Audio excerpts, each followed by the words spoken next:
Nenes the Movie. Jadi untuk nanti teman-teman dari media, entah media online atau media cetak, silakan apa yang ditanyakan kepada para cast atau cast dan juga direkturnya. Ini adalah cast dan juga direktur dari Nenes the Movie.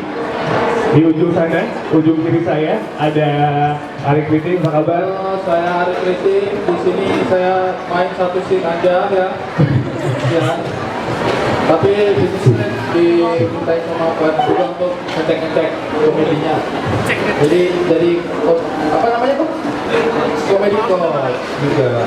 Jadi kalau ada yang nggak lucu, salahkan saya. Kalau kalian lucu, benerin aja gitu. Oke. Alright. Berikutnya, Regina Regani silakan. Selamat siang semuanya, saya Regina Regani. Di sini saya berperan sebagai Nadia, istrinya Patrick yang diperankan oleh Bapak. Alright. Next, Pak Ernest. Selamat siang teman-teman, nama saya Ernest Prakasa. Saya yang nggak usah. Saya yang nulis menyutradarai dan main di film ini. Terima kasih sudah hadir. Alright. Berikutnya, Lala Karyosa. Halo, selamat siang semuanya, saya Lala. Saya jadi Mira di film ini. Oke. Jelas? Saya Arik Erwanda, setelah berlaku sebagai Faris ketua geng pembulu Ernest. Oke. Tadi yang waktu zaman-zaman Ernest masih SD ya, jadi sering banget sih. SMP ya? SMP. SD belum segede ini ya. Oke, silakan. Buat teman-teman yang pengen nanya di hold dulu karena kita ngasih slot untuk teman-teman media untuk memberikan pertanyaan. Sekarang teman-teman media, silakan ada yang ingin bertanya setelah tadi nonton filmnya. Silakan Aku di Indonesia. Justru saya sebagai orang Cina di Indonesia merasa hal-hal seperti itu tidak seharusnya jadi tabu lagi di zaman seperti sekarang ini gitu mas. Seharusnya kalau kita membahas segala sesuatu yang berhubungan dengan etnis, sara, nggak berarti semuanya itu tabu gitu. Kita lihat konteksnya apa. Ini kan dalam film ini konteksnya adalah saya yang dulunya dibully lagi menceritakan tentang masa lalu saya gitu. Jadi kalau ditanya sara apa enggak sih ya tergantung definisi sara itu apa sih gitu. Kalau misalnya film ini dibuat oleh seseorang yang mungkin bukan dari etnis Tionghoa kemudian bikin cerita tentang itu mungkin lebih sensitif jatuhnya. Tapi karena saya cerita tentang kehidupan saya, jadi ya mau dibilang sara juga ya ini hidup gue gitu terserah gitu. Jadi rasanya sih memang ada misi yang saya angkat untuk mengikis si sensitivitas itu mas, biar nggak mentang-mentang ada kata Cina terus semuanya jadi tabu, nggak juga, tergantung konteksnya. Terima kasih mas. Oke. Dari Mbak Lala mungkin? Itu juga membuat saya paling tertarik terlibat dalam film ini adalah karena ceritanya bukan cerita seperti biasa yang biasa dipersembahkan di film-film Indonesia. Ini menyentuh hal yang sangat sensitif yang merupakan isu umum, tapi diberikan atau dipersembahkan dengan cara yang positif, cara komedi. Dan film ini juga gak hanya personal soal teman-teman, tapi juga mengenai keluarga juga ada, kita juga ada, sehingga kayak mempunyai pesan yang sangat dalam. Dan semoga yang nonton gak hanya tertawa, tapi menerima pesan di balik film tersebut, bahwa adanya keadaan ini, keadaan sara ini yang kita harus aware dan kita harus juga terima, karena perbedaan pasti ada di mana-mana. Oke, jadi lebih ke perbedaan ada di mana-mana dan lihat konteksnya gimana dulu ya soal tema yang diangkat di film Nenes ini ya. Iya, dan memang kan sesuai dengan tagline-nya kan kita kadang hidup perlu ditertawakan tuh maksudnya ada banyak hal yang kita alami dalam hidup ini yang mungkin tidak hanya masalah etnis aja sih, masalah dibully karena penampilan fisik, karena macam-macam hal gitu, dan itu ternyata menjadi sesuatu yang mengobati luka manakala itu diketawain aja gitu, daripada dipendem-pendem malah jadi sakit gitu. Oke. Gitu. So everything take it easy ya, Ernest ya di sini ya. Kira-kira begitu. Oke. Ketemu Star Vision udah cukup lama mas. Saya lupa bulan persisnya, tapi pertama kali kita mulai diskusi soal ini itu sekitar bulan-bulan Maret, April gitu, pertama kali mulai ngobrol. Terus saya mulai nulis skenario itu di bulan Juni. Kita baru shoot skenario dibuat sekitar 4 bulan, karena kita syuting di Oktober ya, sekitar 4 bulan nulis skenario, syuting dan editing itu kurang lebih sebulan setengah, hampir 2 bulan syuting dan editing, pre-produksi sampai editing gitu. Jadi prosesnya sih cukup dan terbilang cukup untuk ukuran sebuah produksi film bahkan di Indonesia yang lumayan sering mepet-mepet. Ini tuh sangat mepet sekali sebenarnya. Kita baru mulai syuting di akhir Oktober. Akhir Desember udah tayang gitu, itu mepet banget. Jadi itu tantangan sendiri buat kita nyelesain dalam tempo yang cepat, terutama dari segi promosi sih, itu yang kita waspadai banget. Jangan sampai waktu yang pendek ini kita promosinya nggak serius, tapi kita serius. Teman-teman sini support banget, mau ikut keliling-keliling gitu sampai ini masih dekat Jogja, nanti kita ada ke Medan, ada ke Makassar dan lain sebagainya. Jadi waktunya bisa terbilang cukup singkat sebenarnya persiapannya. Dari bulan Juni pertama kali naskah itu ditulis, setengah tahun udah tayang. Berapa persen kejadian nyata?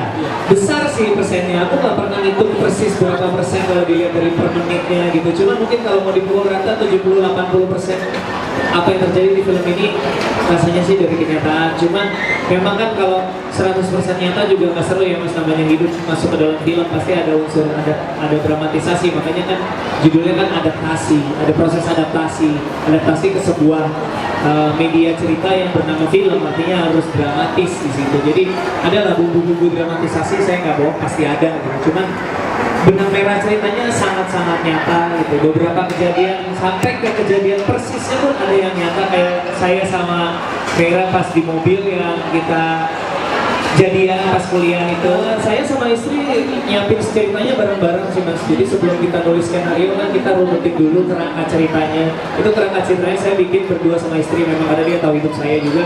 Jadi kita bikin semuanya, setelah jadi kerangkanya udah di approve sama Star Vision, baru saya mulai nulis skenario-nya gitu. Ya paling begitu mulai proses syuting ya saya peluk-pelukan sama Lala, ya sebagai istri adalah bete-betenya wajar ya, tapi saya sih baik-baik aja. Setelah dia di Lala di blog, di delete konteks segala macam semuanya begitu. Oke, sudah, terima kasih ya. Masih lagi dong kan Di sini kan aku berperan sebagai Mera, istrinya Ernest, dan dia beneran ada. Iya lah, beneran ada. Maksudnya gini, karena kan biasanya kayak ini karena buat cerita fiksi, aduh gue ada rekaman. Ya intinya pas itu harus meranin Mera, itu akhirnya persiapan dari aku ke Bali karena Ernest dan keluarganya tinggal di Bali. Dan di sana aku ketemu dengan Mera, ngobrol-ngobrol dengan Mera sama Ernest, bobo bareng mereka, manggil tukang pijat bareng mereka. Aku mulai aneh kayak gini. Ya, tapi Bobonya beda kamar ya, tolong jangan tulis ya. Karena nanti istri saya langsung tidurnya bisa kamar. Iya, gue sama Mera lo sendiri. Dan karena melalui tahap itu akhirnya itu buat aku lebih nyaman mainin Mera, karena kan harus ada adegan di mana ya maksudnya di film ini aku harus jadi istrinya, harus benar-benar menyayangi dia seolah-olah dia suami aku, dan itu hanya benar-benar bisa aku lakukan dengan nyaman kalau memang Meranya juga nyaman dengan itu. Jadi ketika tahap itu udah oke, akhirnya masuk ke main filmnya, dan karena support dari sutradara yang sangat baik ini, walaupun pengalaman pertama dia berhasil ngepandu gue untuk mendalami dan menjiwai peran gue.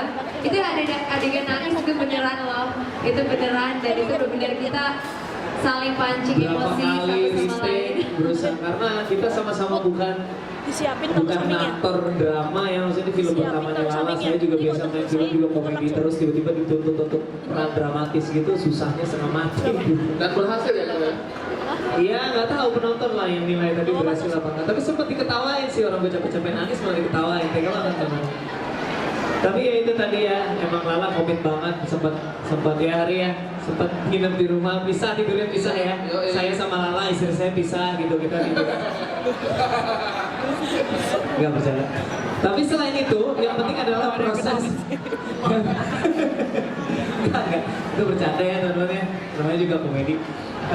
Proses reading itu yang penting, karena kadang-kadang di reading itu kita bukan cuma ngafalin naskah, tapi saya sama Lala karena kita memang baru kenal banget pada saat casting, kita bukan nggak berteman sebelumnya, jadi kadang-kadang proses reading itu kita bukan baca naskah, kadang-kadang sekali ketemu 2-3 jam bahkan nggak baca naskah sama sekali, kita cuma cerita-cerita aja gitu biar lebih cair, karena kami 2 orang yang baru kenal harus memerankan suami istri, jadi cerita-cerita gitu, Lala curhat, umur 30 belum nikah-nikah kayak gitu-gitu terus.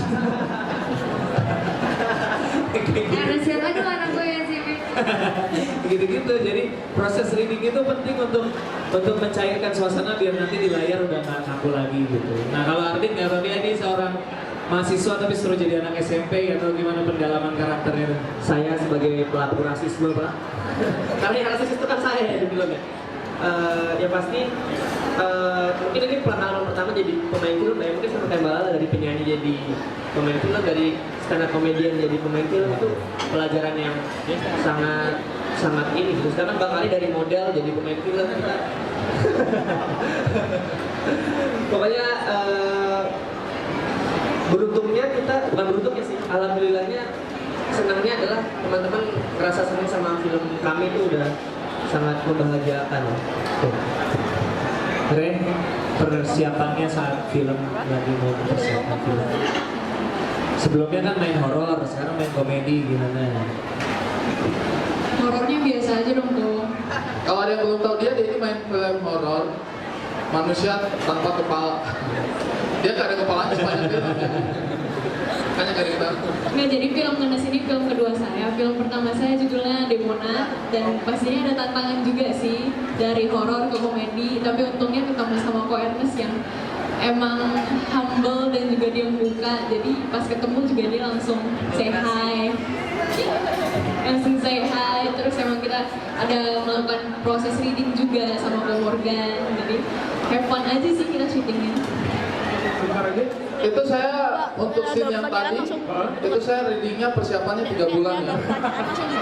Bagaimana saya harus menghafal dialog yang panjang. Kan itu kan one take. Susah banget itu.